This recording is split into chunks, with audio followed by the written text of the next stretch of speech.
Welcome back to the Canon booth here at Photokina 2018. Now, Photokina, about photography, but about videography as well. And that's why I'm delighted to be joined here by Canon ambassador and Danish filmmaker Nicolai Brix. Nicolai, hi, how are you doing? I'm doing very good.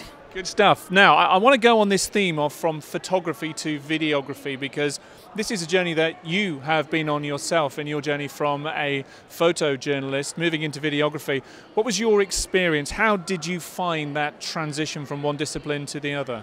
It's a very hard and trouble transition, because telling stories with still images is very different from doing with video, because you kind of, when you document something as a photojournalist, you go from A to B, follow on the side and do your reportage or portrait, where when you're working with video, you're gonna use a different model, because if it's just from A to B, people are not hooked.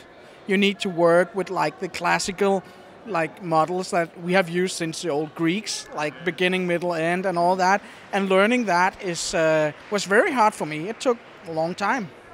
Yeah, and how did you pick that up? I mean, did you go on courses? Was this stuff that you learned through observation or through trial and error? I have taken some courses and classes. Of course I have. And in the beginning I just shot and shot and shot. And you know, when you show it to your wife or to your friends, they all say, "Oh, it's fantastic. How that's good." But the real education of this was to get critic from my colleagues. You know, photojournalists and video journalists are not nice people to each other.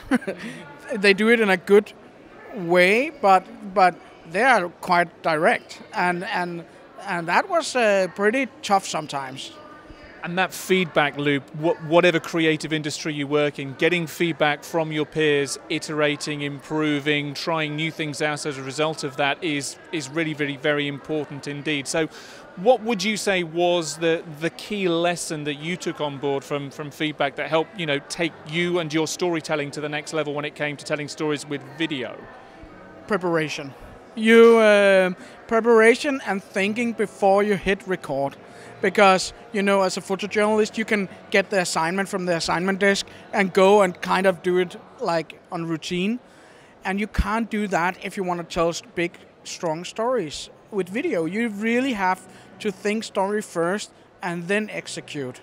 And that was the big transition, that you actually use a lot of times preparing, building your story, and sometimes using very short time to actually shoot it, because you have done big preparation. And that's a big, big change from still photography. Yeah, the story doesn't just happen. You have to work harder to make that story, and only then to be able to tell it on film. Yeah, exactly. You know, if you're doing an interview-driven story or documentary, you need to have people to say the right things, to have a beginning, middle, end, and get like the loop and get people to understand it. You can't just follow, and you need to, if you ask questions, ask them the right way. You need them to tell the stuff the right way. And then you need to learn to work in sequence.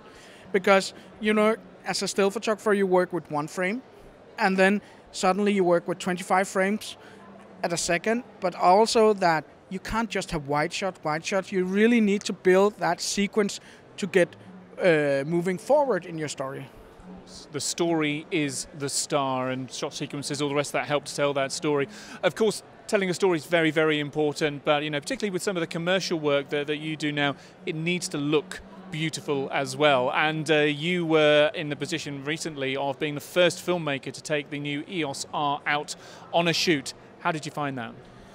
You know, I work with bigger cameras now, moved from DSLR up to the Cinema EOS line. And it was, my first thought was, oh, it's a little step backwards, you know, going back to the small cameras.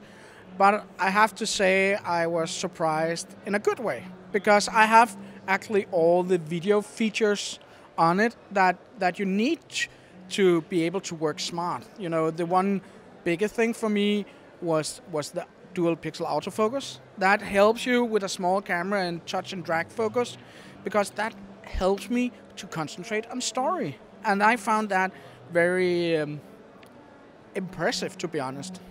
So let's do a bit of a geek out here, because we can talk about lenses and talk about the kit that you had on set. What was your shooting grip kit like when you were out making your short with the EOS R? Yeah, I took it as a challenge. I always set challenges for myself, so I wanted to work as lightweight as possible. But I wanted to take use of the 10-bit 422 I could get out of the HDMI. So I had a recorder, and basically I had a cheese plate, a flat iron plate in the bottom where mounted the camera on and the recorder, and that was basically it. And then I had 2 of the new RF lenses. I was shooting so early, so it was the only lenses that were available. So I had the 50mm 1.2, that lens, and I'm quoted for it, but I have to say it's the best lens I've ever shot with. It's sharp at 1.2, of course, but even then, when you stop it down 5.6 or 7.1 or something like that, you have this texture in the image. So that lens, I'm actually in love with it a little.